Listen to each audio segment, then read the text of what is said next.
She's my daughter. I brought her into life and kept her for years till I couldn't keep her no longer. For parents, the memories of raising children are among the most precious. Lynn Arquette has no shortage of those with her daughter, Kristin Spires. She was funny. I mean, she had a most contagious laugh.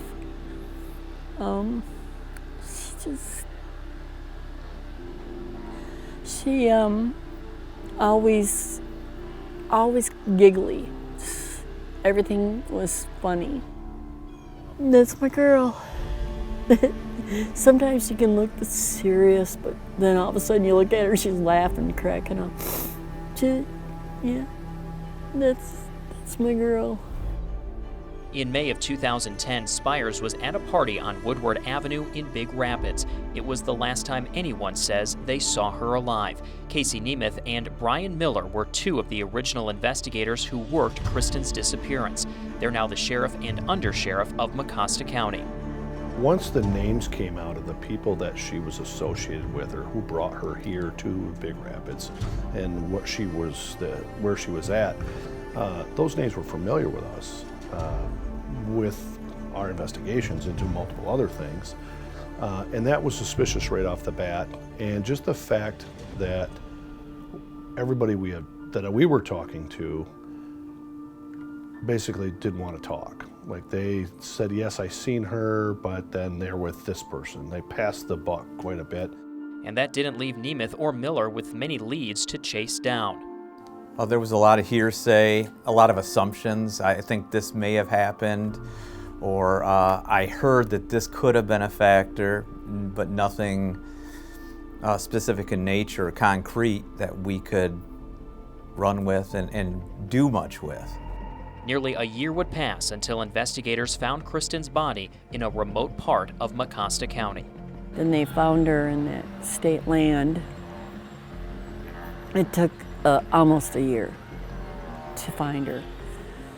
And they couldn't find anything because they put her in a hole. They dug a hole and put her in it. For Miller and Nemeth, this was now a homicide investigation. We had been pushing homicide for quite a while after the first few months of her being missing and not using her phone, not using her any debit cards or anything like that, making no contact with family.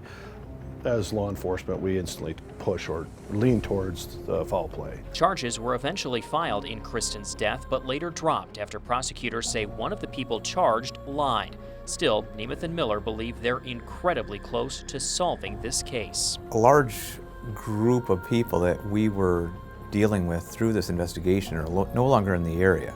Have moved on and moved out. But there's not a day that goes by that we don't talk about this case. And if we can keep it out there for people to see and remember so she doesn't get forgotten and maybe somebody gets that conscience and is willing to come forward, that'll give us that little piece. Now we're at a point where we have somebody that we believe is the key witness, and that person will not come forward because of the element that she's involved in is the same element that did this, and they're fearful of the streets more than they are crime. They don't trust the police, they don't too much, but they're more worried about what could happen to them if they do speak. And it's frustrating for us as law enforcement because we know it's there. And it's someone is more afraid of their neighborhood, I guess. Frustrating too for Kristin's family. I just want to know what happened, why, and who. I want somebody to stand in front of me and say, you know, something like, even if, I mean, it's not going to do me any good to have them make them apologize to me. It's just gonna, I want to see that person that did that. I want to see what he looks like, or she, or it, or whatever, but yeah, I want to know why. Because that kid didn't have an evil bone in her body.